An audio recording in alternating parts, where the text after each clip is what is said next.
together. 365 weeks of happiness. 84 months of love. 2,557 days off together.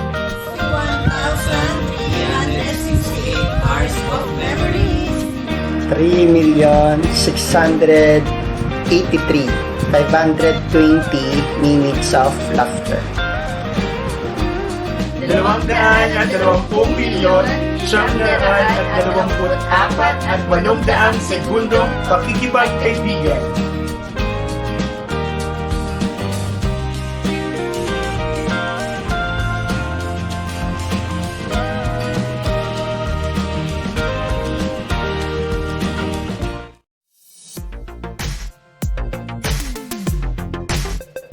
Maligayang anibersaryo po sa ating lahat, mga kapatid. Happy 7th anniversary, Dagupan Main Church. May God bless us all. Victory! Happy 7th year anniversary, Dagupan. God bless. Happy 7th anniversary, Dagupan Main Church of Jesus Christ Church International. Love God above all. Happy 7th church anniversary. God bless. Happy 7th church anniversary, Jesus Christ Church International. Love God above all. God bless. Happy 7th Church Anniversary, Dagupan Main Church. God bless. Happy 7th anniversary, Dagupan Main Church.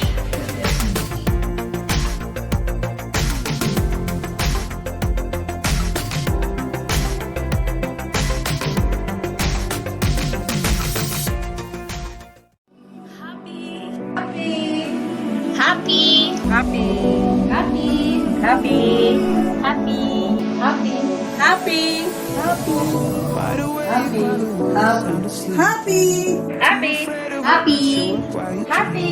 Happy. Happy. Happy. Happy. Sheva. Set. Sedem. Ted. Simon. Shepe. Pitora! 7. Church anniversary. Church anniversary. Church anniversary. Church anniversary. Church anniversary. Church anniversary. Church anniversary! Church anniversary. Church anniversary. Church anniversary.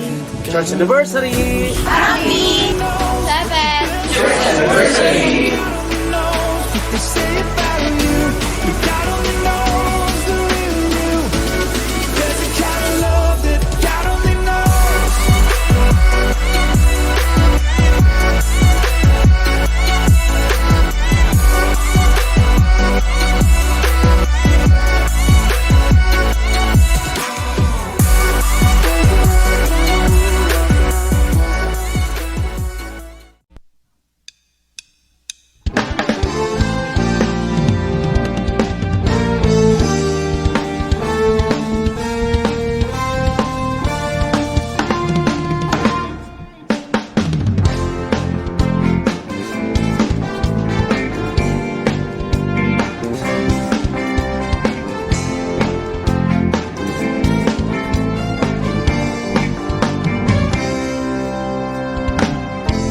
Aking mamasdan ang kalawakan, hindi ko maunawaan ang iyong dahilan kung bakit ako'y pinili mong inalagaan. Di ko kayang isipin, hindi ko kaya sukatin ang pag-ibig mo, Jesus, na iyong binigay sa akin. Salamat, salamat, O Jesus, sa pag-ibig mo. Walang ibang nagmahal sa akin ng katulad mo. Salamat, salamat, O Jesus, sa pag-ibig mo. Ako'y masasaya sa piling mo.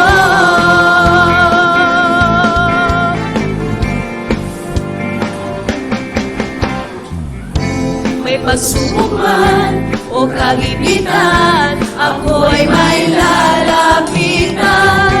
Ikaw, Jesus, ang aking sandigan, hindi mo papabayaan. Di ko kayang isipin, hindi ko kayang sukatin ang pag-ibig mo, Jesus, na iyong binigay sa akin. Salamat, salamat, O Jesus, sa pag-ibig mo. Walang ibang nagmahal sa akin ng katulad mo. Salamat, salamat, O Jesus, sa pag-ibig mo. Ako'y magsasaya sa piling mo. Buhay ko lang purihin ka, buhay ko lang sa'yo'y sumamba. Wala nang ibang nanaisin pa, kundi pasalamatan ka. Buhay ko lang purihin ka, buhay ko lang sa'yo'y sumamba. Wala nang ibang nanaisin pa, kundi pasalamatan ka. Salamat, salamat, O Jesus, sa pag-ibig mo. Walang ibang nagmahal sa akin na katulad mo. Salamat, salamat, O Jesus, sa pag-ibig mo. Ako'y magsasaya sa piling mo. Salamat, salamat, O Jesus, sa pag-ibig mo. Walang ibang nagmahal sa akin ng katulad mo. Salamat, salamat, O Jesus, sa pag-ibig mo. Ako'y magsasaya, ako'y magsasaya, ako'y magsasaya sa piling mo.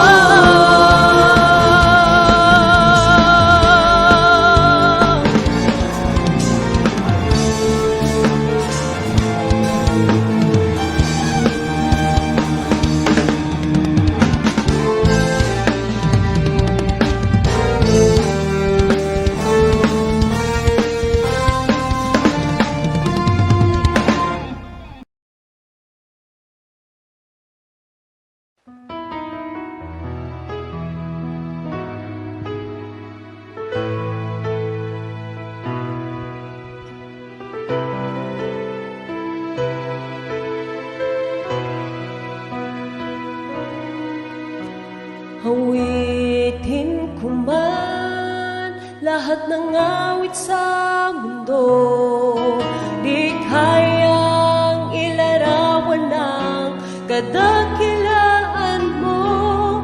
Kulang ang lahat ng tula, kulang maging mga salita upang ihayag ang kabutihan mo. Awitin ko man lahat ng awit sa mundo, di kayang ilarawan ng kadakilaan mo. Kulang ang lahat ng tula, kulang maging mga salita upang ihayag ang kabutihan mo. Wala kang katulad, wala nang hihigit sa'yo. Wala kang katulad, wala nang papantay sa'yo. Ikaw ang Diyos noon pa man, maging ngayon at kailanman. Sa habang panahon, wala kang katulad.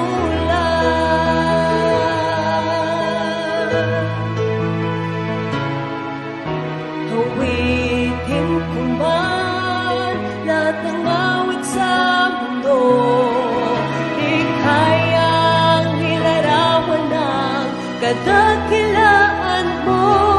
Kulang ang lahat ng tula, kulang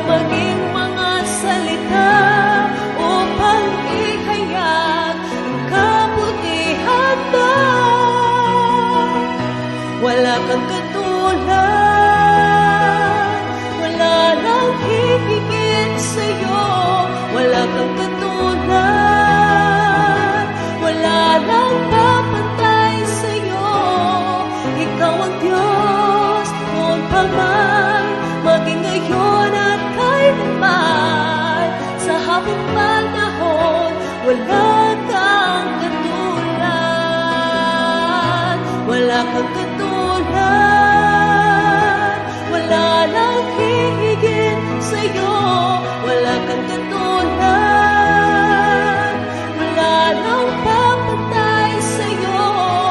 Ikaw ang Diyos, noon pa man, maging ngayon at kailanman, sa habang panahon, wala kang katulad. Sa habang panahon, wala kang katulad. Wala kang katulad. Wala kang katulad.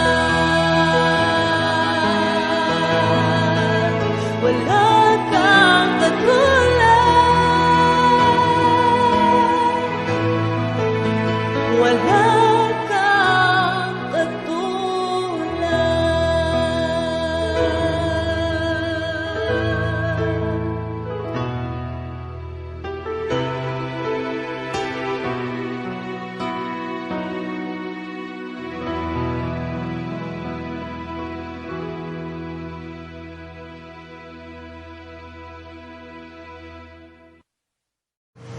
The Lord is my shepherd, I shall not want.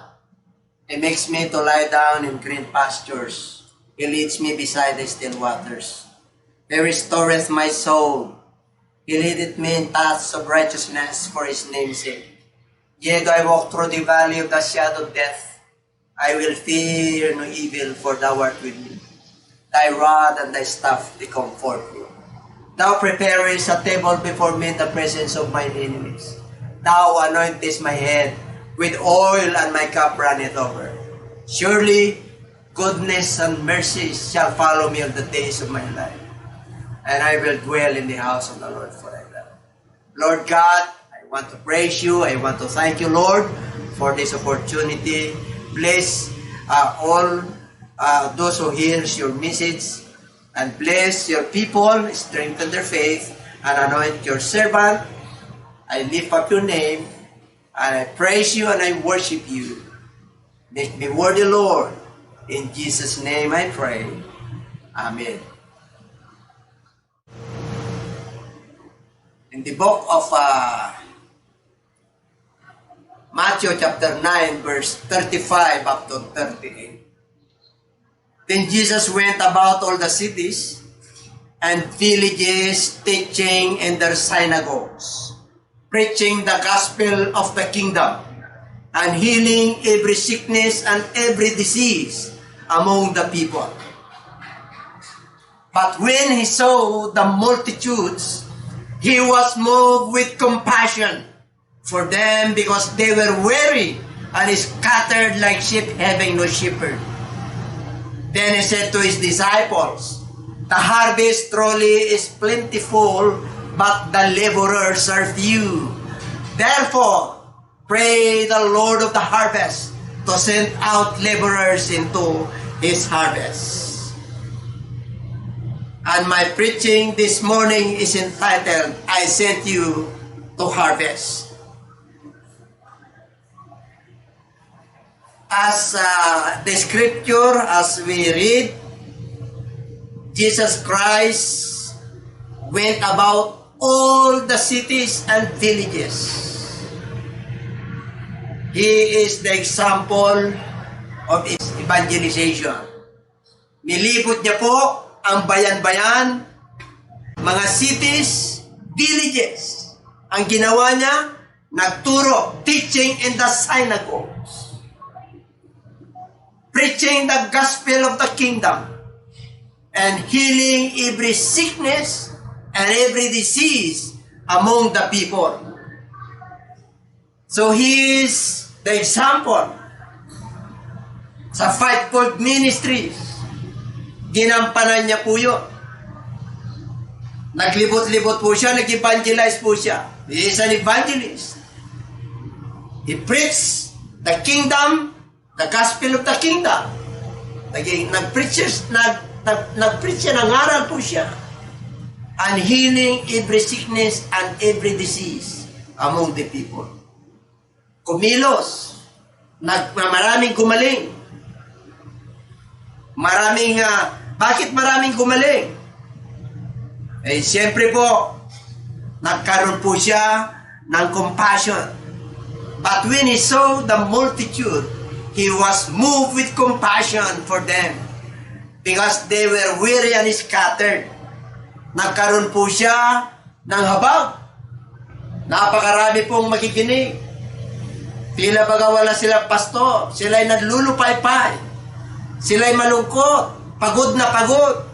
Like a sheep having no shepherd. Walang naglilid sa kanila. Kaya nahabag ang ating Panginoon. Then he said to his disciples, the harvest is plentiful, but the laborers are few. Ang anihin ay sagana, ngunit kakaunti lang ang manggagawa. First qualification, you must be a compassionate. May burden ka sa kaluluwa pag manggagawa ka sa Diyos. Number 2, you must be prayerful in the book of verse 38. Therefore, pray the Lord of the harvest to send out laborers into His harvest. So, ang mga manggagawa, kailan nananalangin? Meron silang compassion, meron silang habag sa kanilang pinapangaralan. Habang sila'y lumalakad at nag-evangelize, kasama nila ang kapangyarihan ng Diyos. Kaya si Jesus Christ po, ang ating example, He teach, He preach, He healed, He evangelized. And He had compassion. Karoon po siya ng habag. Kaya sabi niya sa kanyang alagad, manalangin kayo sa Panginoon ng anihin. The Lord of the harvest. Ano yung panalangin? Na magpadala siya ng mga manggagawa sapagkat sagana na ang anihin. Sa panahon po natin ngayon, saganang-sagana. Ang mga tao po ay nagkaroon ng pagkakataon. Nilockdown ng Lord dahil po sa virus na to. Kasi may layunin din ng Diyos. Para tayo pong mga mananampalataya, mga manggagawa ng Diyos ay may gagawin. Nagkaroon po tayo ng pagkakataon. Panahon. Hindi abala sa ating dating kinagawian na ginagawa. Lagi natin yung panahon ay sa atin.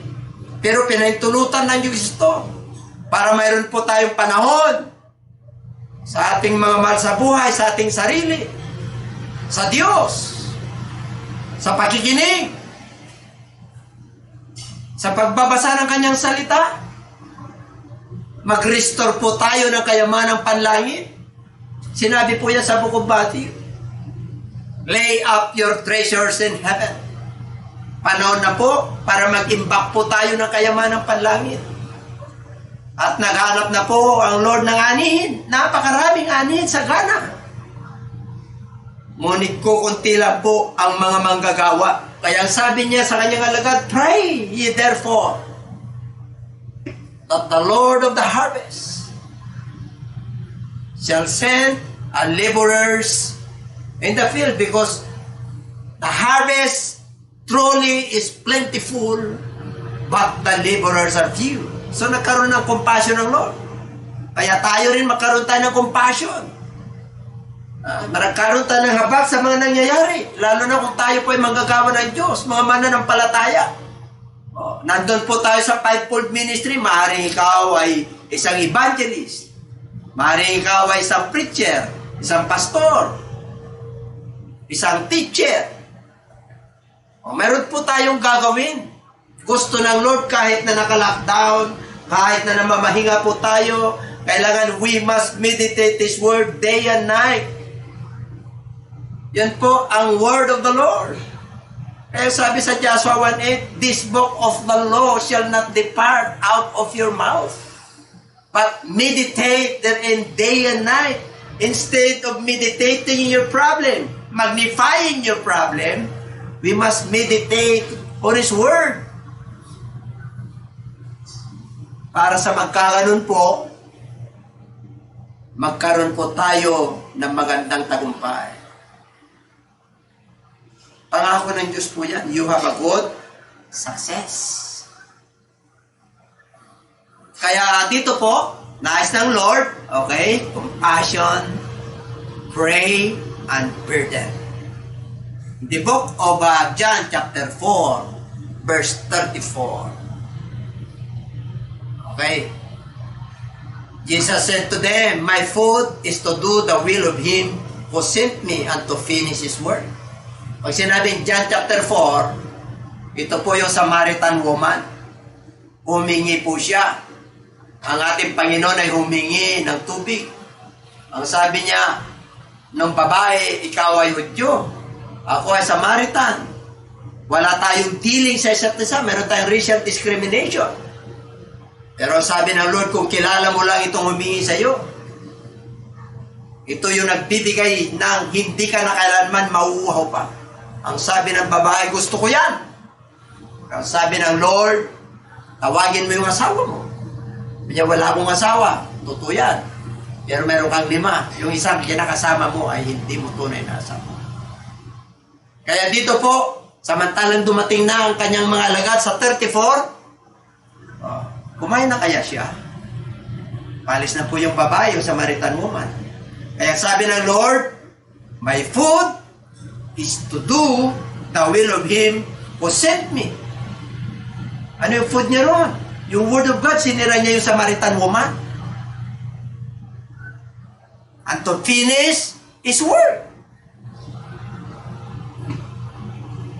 Alam niyo po, mga kapatid at mga minamahal, mga nanonood, ang Samaritan po ay partly Gentile, partly Jews, and partly Gentiles. Half-half po yan. Kaya umiwas po ang mga Hudyo dyan to avoid defilement, baka mahawa po sila. Kasi ang mga Hudyo po talagang nasa Jerusalem lang yan, sa Judea. Kaya pag pumupunta sila sa kabilang tribo sa Ephraim, kumukuha sila ng shortest way para hindi sila makapunta sa Samaria. Sa Jordan River po sila dadaan. Pero sabi sa chapter 4 ng John verse 4, Jesus must need to go to Samaria. Kailangan dumaan siya ron. Why? Because he has a mission. Kailangan tapusin niya yung mission niya na yun. Natapos ba? Yes. Ano sinulwi niya? Samaritan woman.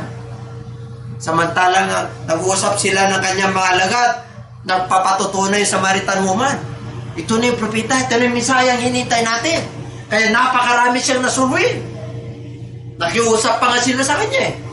Pwede bang 2 days ka pa rito? Nangaral pa ng 2 days. Ang dami nanampalatayang Samaritano. Kaya nung bumalik na po siya, galing po sa Samaria, pumunta ulit sa Cana sa Galilee. That is 79 kilometers. 3 days po ang paglalakad nun. Bumalik po siya sa Cana, sa Galilee. Nung bumalik po siya roon, sa Jerusalem na naman, pinaratangan siya sa John chapter 8, verse 48, anong nangyari? Ikaw, Samaritano, kaya may demonyo ka. Pero mo mga kapatid, ang mga religious leaders, pinaratangan siya ng demonyo. Bakit? Igaling po siya sa Samaria. Kumbaga sa nahawa. Kaya ano ang ating Panginoon sa evangelism po? Ano ang sinabi po ng book of Acts chapter 1 verse 8? And ye shall receive power after that the Holy Ghost come upon you. And ye shall be my witnesses in Jerusalem, Judea, and Samaria. Tinapos niya. Hallelujah! Kahit na talagang uusigin po siya roon, pumasok pa rin po siya. Hallelujah! Para sa evangelization, para sa ebanghelyo. And the uttermost part of the earth. Saan yun? nung bumalik po siya sa Galilee, ang Sidon, yung Tyre at saka si Sidon, boundary po yan ng mga Gentiles. Nangaral din po siya roon. And the uttermost part of the earth. Kahit na Gentiles, mga kapatid, sa boundary noon, nangaral po siya roon. Naalala niyo po, yung 10 kitungin na pinagaling ng ating Panginoon? Oh, ang bumalik yung isa, Samaritano po yun.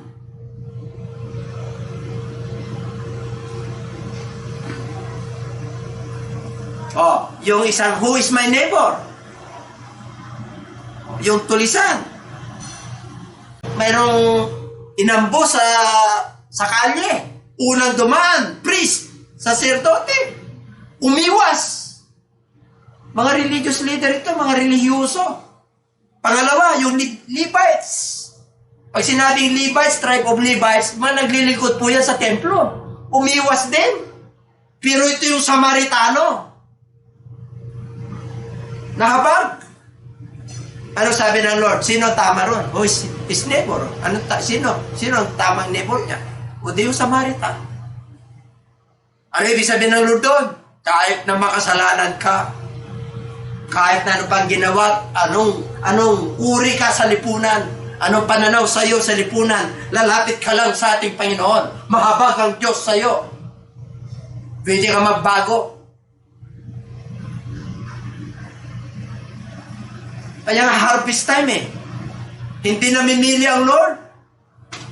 Ang ha-harvestin niya.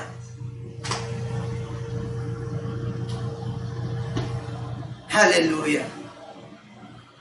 To finish the mission work. In the book of Matthew chapter 4 verse 4. But he answered and said, it is written, man shall not live by bread alone, but by every word that proceeds from the mouth of God. Kasi po, inanapan siya ng food eh. Sabi niya, to do the will, my food is to do the will of my Father. And to finish His word. Kaya sa verse, sa yung food na yon, ang sabi ng Lord, man shall not live by bread alone. Kaya yun yung bread niya, yung food niya eh. Ano yun? Yung word of God eh. Kaya hunger siya ng gano'n. Kaya sabi ng Lord eh, oh, man shall not live by bread alone. Tayo po, wag lang tayong aasa sa food na panlupa. Kasi yung food natin, kain tayo ng umaga, kain tayo ng tanghali, kain tayo ng gabi. 3 times a day po yan, kasama pa merienda. Abay mga kapatid, magugutom ka pa rin. Ang gusto ng Lord na food ay yung eternal, yung Word of God. Hindi ka na magugutom pa. At saka yung sabi niya, hindi ka na mauuhaw pa. Yung living water, naalok niya doon sa Samaritan woman. At ganun din, inalok po tayo ng ating Panginoon. Sa 4:35, kanina sa John 4:34, hinanapan siya ng food. Ang food doon is represent the Word of God. Yun ang food niya. Ganun dito po tayo mga manggagawa. Ano pa? Number 2, yung field. Sabi niya, sinabi niyo, 4 months pa, anihan na. But I say to you, ito ang sasabihin ko sa inyo. Lift up your eyes and look at the fields. Tingnan nyo. Ang mga mata, tingin nyo. Bakit? Yung bukirin. Hinog na. Puti na. Panahon na para anihin. There are 2 kinds of field.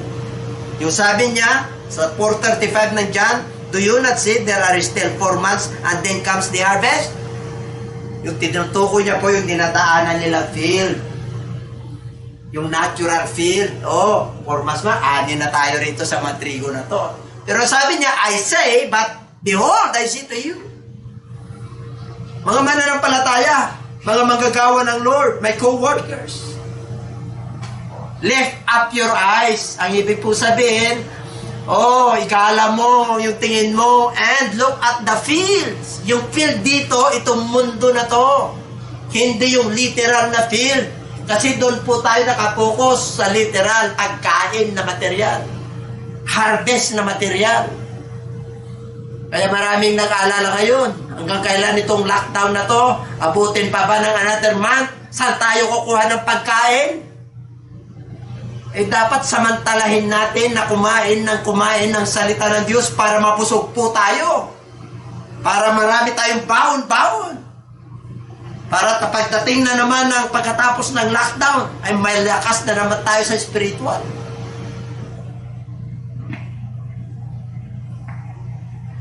The field in the book of Matthew 13:38, the field is the word. O, tingnan niyo po. The good seeds are the sons of the kingdom. Kaya pag mabuti yan, nagbago po yan. Yan ang kanang Diyos. But the tares are the son of the wicked one. O, yung mga pamanirang damo. So, field is the word. In the book of John 4:36 to 37. Alam niyo po, napakabuti ang Diyos. Ang gusto niya, both sower and reaper rejoicing. Basahin po natin in the book of John 6:36 to 37, chapter 4.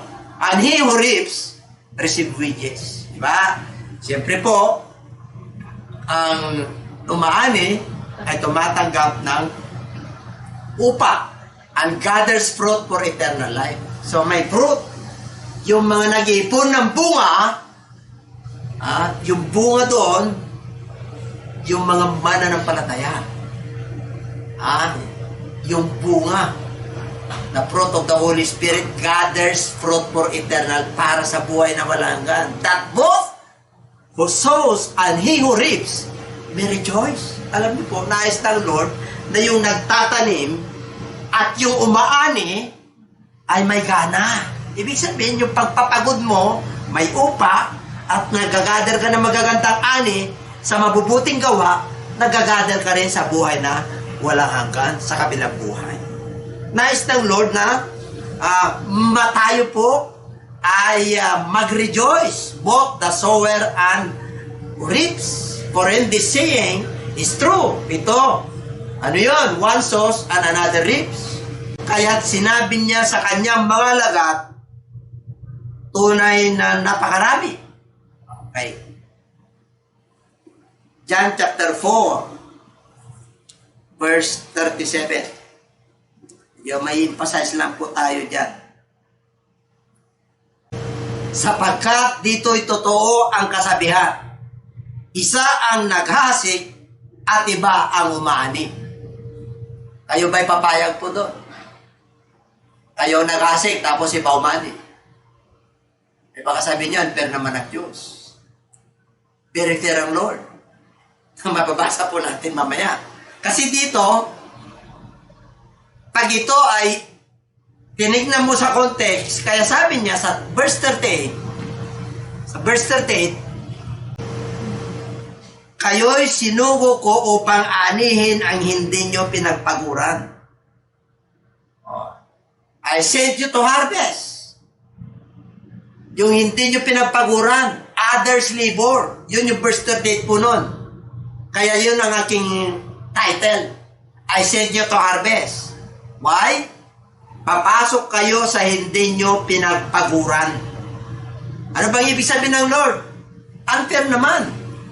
The law of the harvest is the law of sowing and reaping. Di ba? Yun ang harvest na natural. Pag wala kang itinanim, wala kang anihin.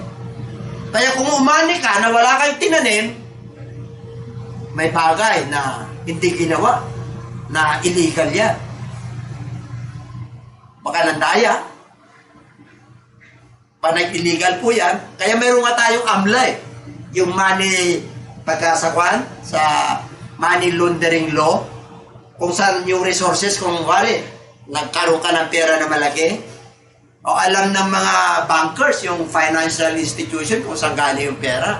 O sa legal ba o sa illegal. Ganun din po yan, the law of harvest. Pero dito kay Lord, iba. Sabi niya, ito yung kasabihan. For in this saying is true. One sows and another reaps. Sapagkat dito ito ang kasabihan. Isa ang naghasik at iba ang umani. Kayo'y sinugo ko upang anihin ang hindi nyo pinagpaguran. Iba ang nagpagod at kayo ay pumasok sa kanilang pinagpaguran. Ang Lord na nagsabi nun, si Jesus Christ po.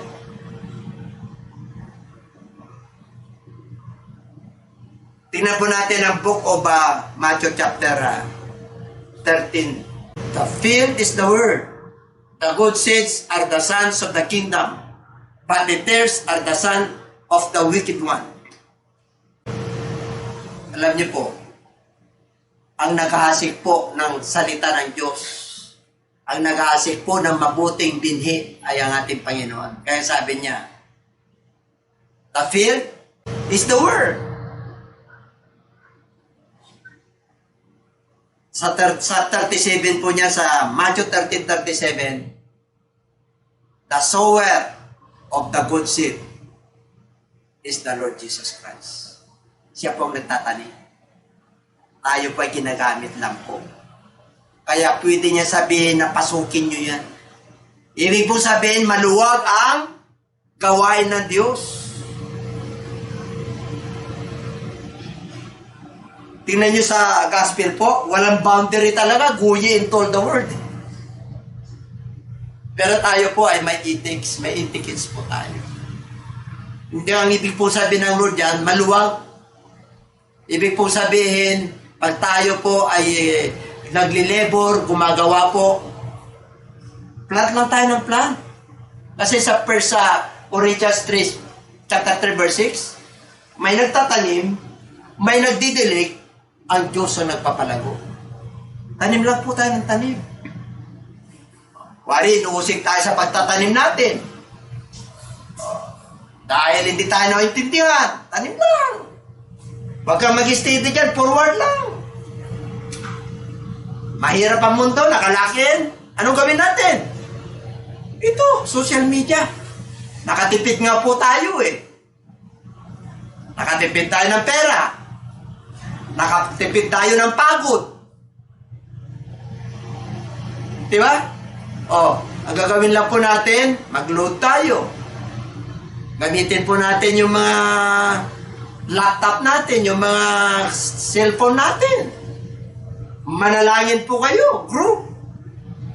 Pag ikaw ay manggagawa ng Lord, ay sa fivefold ministry ka, maaaring ikaw ay teacher, meron kang tinuturuan, kumustahin mo? Baka mamaya hinahanap ka na ng tupa. Saan kayo teacher namin? Ano nangyari? Sila pang nag-alala. Dapat pag teacher ka, abay, ikaw yung mas nag-aalala dapat. Kasi pinagkatiwala ng Lord sa'yo yan. Kaya sabi niya, I sent you to harvest eh. Panahon na po. Panahon na. Ay, naku mga kapatid. Hinog na hinog ang mundong ito. Kapitbahay mo, mahal mo sa buhay, mga kaibigan mo, batchmates mo, office mates mo, hindi lang dito sa Pilipinas, maging sa abroad kung may mahal ka sa buhay, may mga kaibigan ka, hallelujah, anong gagawin mo? Daming wifi. I-send mo, mag-share ka. Ang dami kang dapat gawin. Gumagawa na ang Diyos at sinusuportahan na po tayo ng ating Panginoon para mapabilis yung kanyang pagbabalik. Ano pang ginagawa po natin? Samantalang sabi niya, I sent you to harvest. I sent you to reap. Ibig sabihin, I sent you to harvest. Pinadala kita para umani. Saan? Sa hindi mo pinagpagura. Ang ibig pong sabihin, ang dami ng pinanggalingan niyan, ang dami na naging problema niyan. Naghanap na po siya ng kagalakan, kapayapaan, diniskartehan na niya yung sarili niya, ginawa niya na yung lahat ng kakayanan niya. Pero nandito po tayo, manggagawa ng Diyos. Gagamitin tayo ng ating Panginoon. Kumilos na po tayo. Kailan pa tayo kikilos?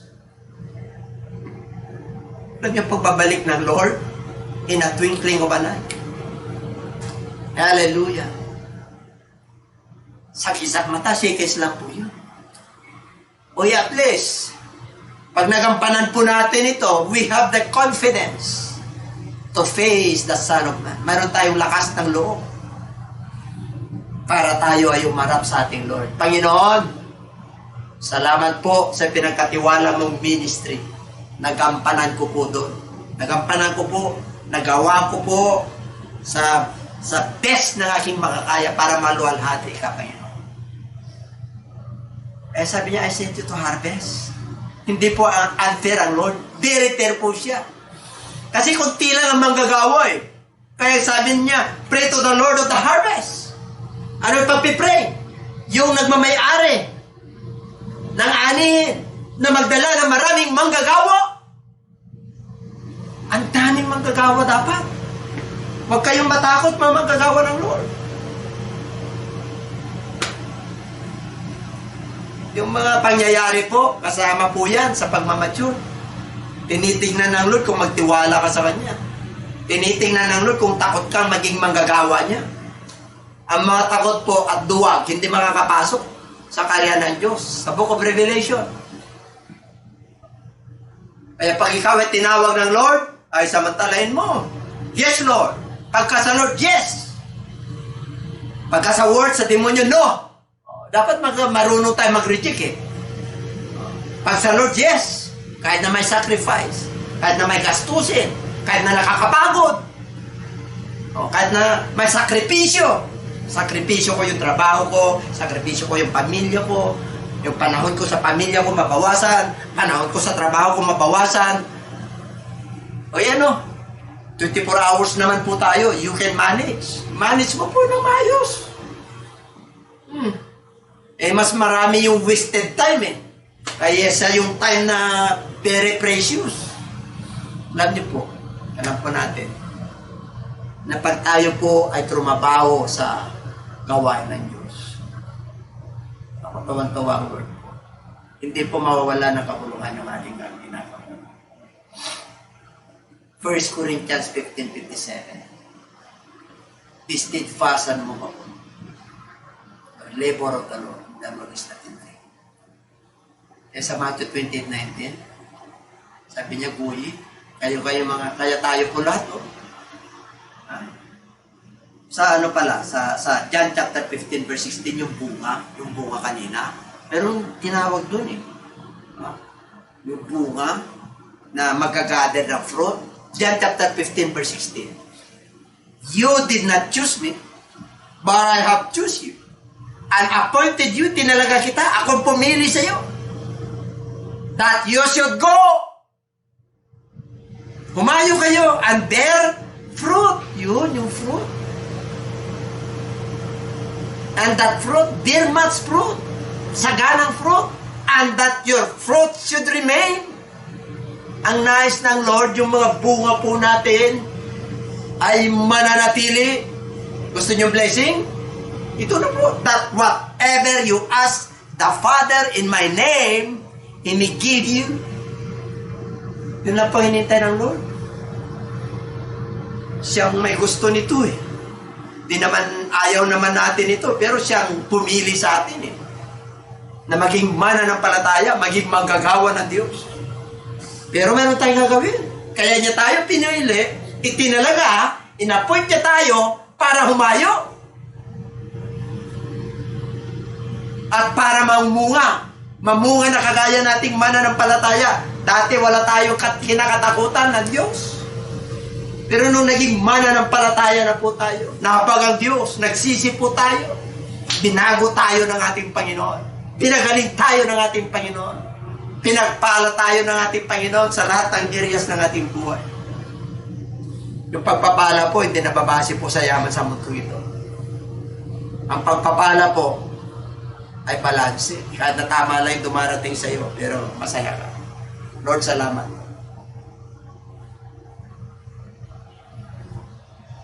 Ang pagpapala po, kagalakan, kapayapaan, pag-ibig, pananampalataya, self-control, humility,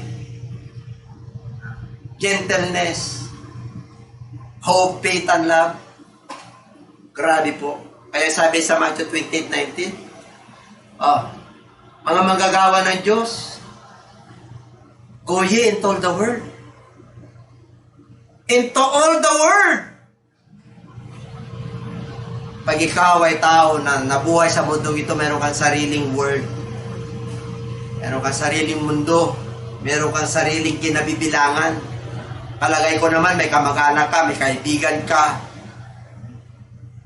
Meron kang mga kapitbahay, meron kang kakilala. Yun ang word mo. Kaya inatasan lahat ng Lord ng mga lagad niya. Go ye and told the word. Anong gagawin?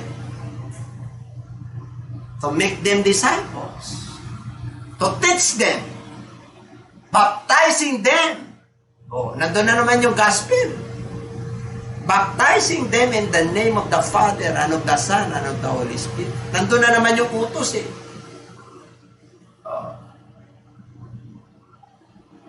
Gusto niyo ang Lord sumasa inyo? Verse 19. And I will be with you at the end of the earth. Ibig sabihin, pag ikaw ay nag-evangelize, ikaw ay umiikot, may ginagawa, nagsishare ng salita ng Diyos, nagtuturo, ang Diyos ay sumasagot. Pero kung wala kang ginagawa, anong patutuo mo? Paano kumilos ang Diyos? Kaya mga kapatid, mga manggagawa, mga listeners, mga viewers po namin, this is our 7th year anniversary. Ako'y mananalangin para sa inyo. Salamat po tayo sa ating Panginoon. I sent you to harvest. Lahat po tayo. Hallelujah. Huwag kayong mag-alala. Ang Diyos ang siya nagtanim. Alala niyo po, yung parables of the weeds and tares. Nagtanim ang good seed. Meron tumubo. Pamapanirang damo. Anong sabi ng alipin? Lord, bunutin na natin to. Sabi ng Lord, wag. Bakit? Baka madama yung good eh. Ay sabi niya, ayan nyo, may panahon niya ng harvest. There is a time of reckoning. There is a time of accountability. Mamimili po ang tao. Pag ang tao ay napahamak, hindi dahil sa Diyos, dahil sa Kanya. 29 ng Book of Jeremiah 29:11, I know the thoughts I think toward you, saith the Lord, thoughts of peace and not of evil, to give you an expected one. Napakabuti ang Lord, ang ganda ng plano niya sa akin. Tayo, saway tayo ng saway. Tayo, Hindi tayo sumusunod. Bikas ng ulo po natin. Kaya marami pong salamat at sana po pinagpala po kayo at tayo pinagpasalamat sa Diyos. Kapag pala nga marami pong salamat muli at binigyan niyo po kami ng pagkakataon para gamitin niyo po kami sa iyong basan at tinatasan mo kami, Panginoon, na kami po ay mag-harvest sa hindi namin pinagpaguran. Ibig po sabihin, Panginoon, marami nang nauna. Ikaw ang nagtanim, Panginoon. Marami nang naghanap, naghangad, marami nang natuto, marami nang naliwanagan, pero hindi pa rin masaya. Pero sabi mo, Panginoon, maluwag ang anihin, maputi, napakarami ang mundo ay sagana, napakaluwag, billions ang tao. Millions. Nais mo, Panginoon, na maraming maligtas. Hallelujah. Patawad po, Lord, kung kami man, Panginoon, ay naging pantulot at tamad sa iyong gawain. Salamat po sa pagkakataon na binigay niyo po sa amin. Palain mo ang lahat ng nakikinig. Palain mo lahat ang mamananampalataya. Ang mamanggagawa ng Diyos, pagpalain mo at gawin mo sila matibay. Mabagka sa aming bansa, patuloy na i-provide mo ang pangailangan ng aming bansa. Mamalagi at mangingibaba po ang iyong dakilang pag-ibig sa aming bansa, pag-ibig sa Diyos, pag-ibig sa kapwa, at pag-ibig sa isa't isa. Palain mo kami lahat. Maraming po salamat. In Jesus' name. Have a blessed day to all our viewers and subscribers. First of all, I would like to thank the Lord Jesus for giving us the opportunity to have this program. And also to our beloved Bishop Domingo Solicena for giving us an inspirational message through the Word of God entitled, I Send You to Harvest. Kundi nga mga kapatid na magmula po nang tayo tawagin ng ating Panginoon, hindi lang tayo basta tinawag, tayo po ay pinili ng Panginoon para tayo po ay mamunga ng sagada at manatili ang bunga. Upang sa pagkaganon, ano man daw ang ating hingin sa kanyang pangalan ay pagkakaloob niya. Kundi nga mga kapatid na napakapalad po natin sapagkat isa po tayo sa biniyaya ng Panginoon ng kaligtasan. Kaya mangyari lang po mga kapatid na tayo po sumunod sa utos ng Panginoon, na tayo po ay humayo, mamunga tayo ng sagana upang sa pagkaganon mga kapatid manatili ang ating mga bunga. At ganun din po mga kapatid sa mga viewers po natin o mga subscriber natin na nais po tumanggap sa ating Panginoon sa oras na ito. Inayayahan po kayo na tanggapin niyo po ang ating Panginoon bilang sariling tagapagligtas ng ating buhay. Mangyari po na ipikit po natin sumandali ang ating mga mata, yuko po natin ang ating mga ulo, itaas po natin ang ating mga kamay, at tayo po sumunod sa maikling panalangin ng pagtanggap.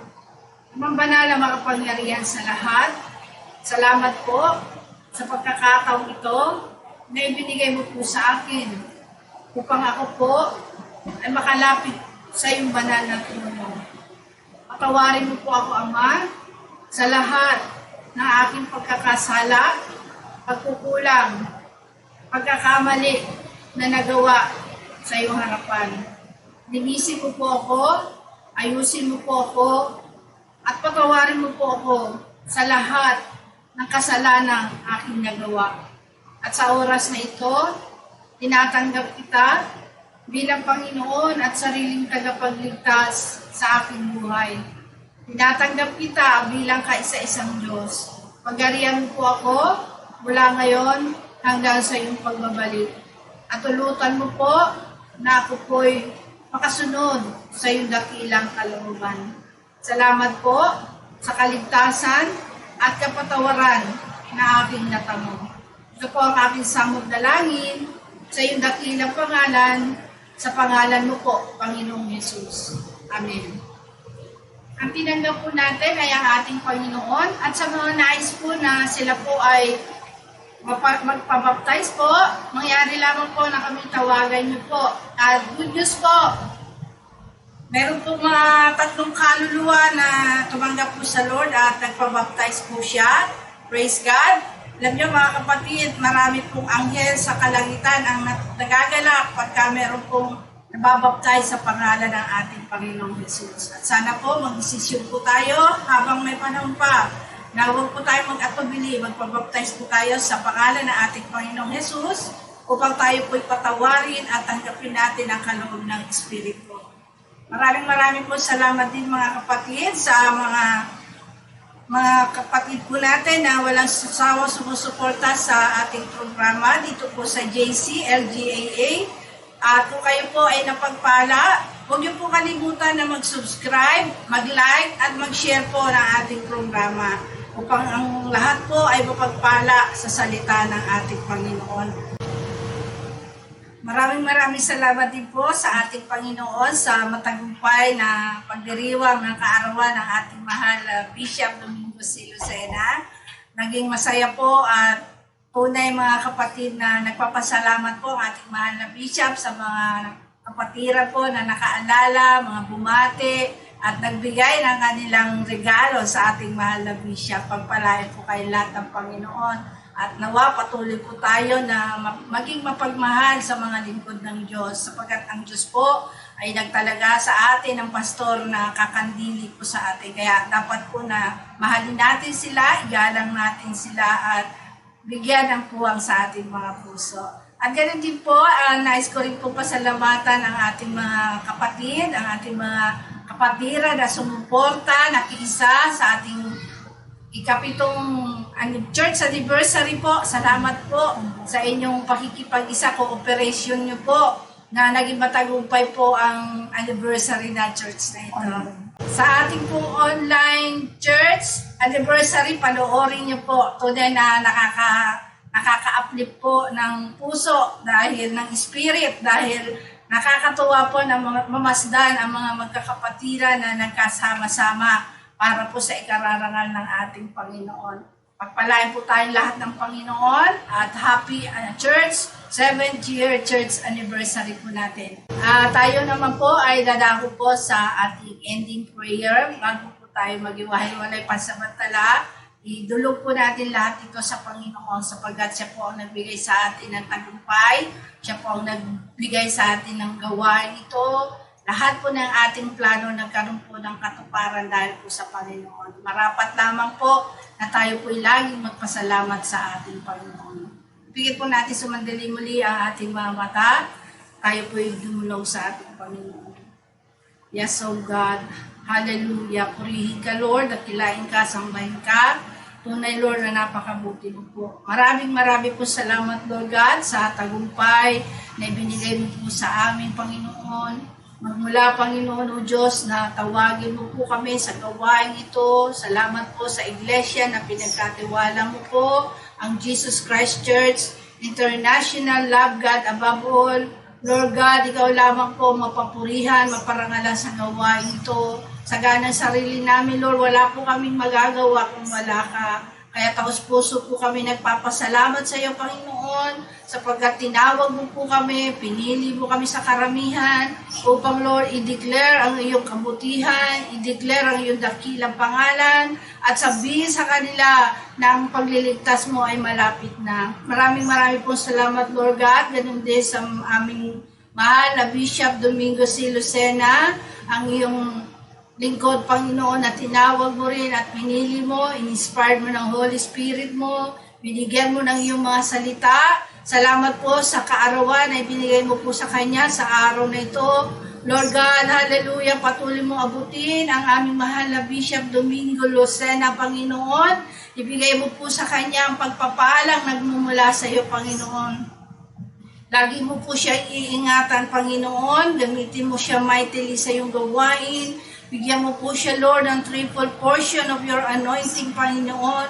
Inspire mo po siya, Lord, ng iyong banal na salita upang ipangaral niya, Panginoon, yung mga bagay na kalooban mo, Panginoon. Maraming pong salamat. Patuloy mong bigyan ng kalakasang espiritual, kalakasang physical, pagpapalang material, pagpapalang emosyonal, pagpapalang, Panginoon, O Diyos, hallelujah, na hindi nauubos na nagmumula sa iyo. Ikaw po ang patuloy na kumandili sa aming mahal na Bishop at ang kalooban mo, Diyos, ang patuloy na maghari sa kanyang buhay. Maraming pong salamat at binigyan mo po kami ng pastor na siyang mag-guide po sa amin. We love you, Lord Jesus. Hallelujah. Ganun din po, Panginoon. Salamat din po sa church anniversary po na kami po ay pinagkatiwalaan mo ng ganitong gawain. Patuloy, Lord God, na samahan mo po kami sa anibersaryo po ng Church, ng Jesus Christ Church International, Love God above all, Lord, na nakarating po kami sa ika-7 taon ng pagdiriwang. Salamat po ng marami sa tagumpay, hindi mo kami iniwan, Panginoon. Patuloy mo itong pinalalago, patuloy mo ito, Lord, na pinagpapala. Salamat po ng marami, Lord. Ikaw po, Diyos, ang aming itataas. Ikaw lamang ang aming pararangalan at i-declare namin, Panginoon, ang iyong kagandahang loob, ang iyong pagliligtas, Panginoon. Maraming pong salamat, Panginoon. Ganon din, O Diyos, hallelujah, ang aming bansa. Patuloy, Lord, na pagalingin mo ang aming bansang Pilipinas, Panginoon. Maging ang mga tao po na namumuno sa amin, ang aming presidente, ang mga opisyales, Panginoon. Patuloy mo sila, Lord, bigyan ng pusong mapagkumbaba, pusong malinis, upang sila ay maglingkod ng tapat. Hindi lamang po sa mga tao, kundi higit sa iyo, Panginoon, na makakilala rin sila, Panginoon, na may isang Diyos na buhay, na magliligtas at magpapala sa bansa namin. At alam namin, Panginoon, O Diyos, hallelujah, na kaya mo ipuin ang mga puso ng mga tao, Lord. Lalo na po yung mga gumagawa ng hindi maayos sa bansa, Panginoon. Yung mga taong nagkikreate ng trouble, yung mga taong nagkikreate ng mga sakit sa bansang ito, Panginoon, at maging sa buong bansa, Panginoon. Lord, kung sino man ang pinanggalingan, Panginoon, ng virus na ito, kung sino man ang nag-create ng epidemyang ito, Panginoon, hallelujah, ikaw na po ang bahala, Panginoon. Sawayin mo sila, Panginoon. Bigyan mo sila ng takot sa kanilang puso na sila, O Diyos, ay huwag nang gumawa ng masasamang bagay bago sila'y magsisi, Panginoon. Hallelujah, at kilalanin nila ang iyong kapangyarihan. Salamat din, Lord God, hallelujah, na sa kabila ng mga pagkakataong ito, sa kabila, Lord, ng epidemyang ito, marami pong tao ang nagbalik loob sa iyo. Marami pong tao, Panginoon, na nagpakumbaba. Marami pong tao ang nagsisi, Panginoon. Maraming tao ang pinagaling mo, Panginoon. Maraming tao, Panginoon, O Diyos, hallelujah, ang kumilala sa iyong kapangyarihan. Maraming pong salamat, Lord God, sa pagpapala na patuloy mo pinagkakaloob sa amin. Binigyan mo kami ng pag-iingat mo, Lord, ng kalakasan. Sinuply mo ang aming pangangailangan at pinagaling mo, Diyos, ang aming mga mahal sa buhay. Pinagaling mo ang aming mga kababayan. Pinagaling mo, Diyos, ang lahat ng tao, Panginoon, na lumalapit sa iyo at kinikilala ang iyong kapangyarihan. Maraming pong salamat, Panginoon. At patuloy, Lord, namin po naaasahan, Panginoon, ang kagalingan ng aming bansang Diyos ay malapit mo nang ipinagkaloob. At nararanasan na po namin, Diyos, ang mga pagpapalang ito. Salamat ng marami, Lord. Sa iyo lamang po ang papuri, parangal at pagdakila sa amin nag-iisa at makapangyarihang Diyos. In Jesus' name we pray. Amen, amen, amen.